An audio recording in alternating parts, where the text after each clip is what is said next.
dal leen ak jàmm mbokki internet yi nga xam ne yéen a ñuy siifut ci xibaar ginnaaw bi leen nuyoo mbirum Ousmane Sonko la ca yees ginnaaw wuy ji nga xam ne nar na ko wuy ji la 3 bii di dëppook weeru novembre te ginnaaw li nga xamante ne bi nag Pape Alé Niang defoon na leen ci ay vidéo am doon ci wax lu ni mel waaye nag li nu jot a seetlu ci Dakar mooy takk der yi foo romb ña ngi ca fees dell bëri fi lool ak seeni oto yi nga xamante ne bi benn ci oto yooyu yi xëppee ndox mu tàng jër ma nga fa waaye it ak yeneeni oto yoo xamante ne mën naa sëf ay nit it di yóbbu ma nga fa waaye it ki nga xamante ne bii ni mooy Ousmane Sonko moom yéegu di yàbbi benn yoon ci yëf yi waaye nag li nga xamante ne moom la fay wutiwaat ci yoon ca tribunal bi nga xam moom la war a wuy ji mooy mbirum Adji Sarr ak Ousmane Sonko ginnaaw bi nga xamante ne bi nag tuuma tege woon na ci kawam te tuuma loolee nag mu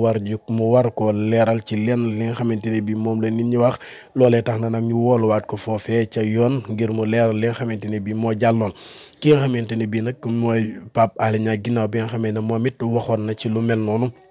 firnde li dafa mel ni ñu ngi koy commencé di gis ginnaaw bi nga xamante ne bii nag takk der yi ñu ngi fees dell ci biir dëkk bii di Dakar waaye nag ñu jëli jiwaat yeneen i takk der ci àll bi sax indiwaat leen fii ci biir Dakar di ay gendarme loolee nag di mbir mu yéeme moo xamante ne bii mën nañ ne musuñ ko fee gis benn yoon waaye ki ko waral nag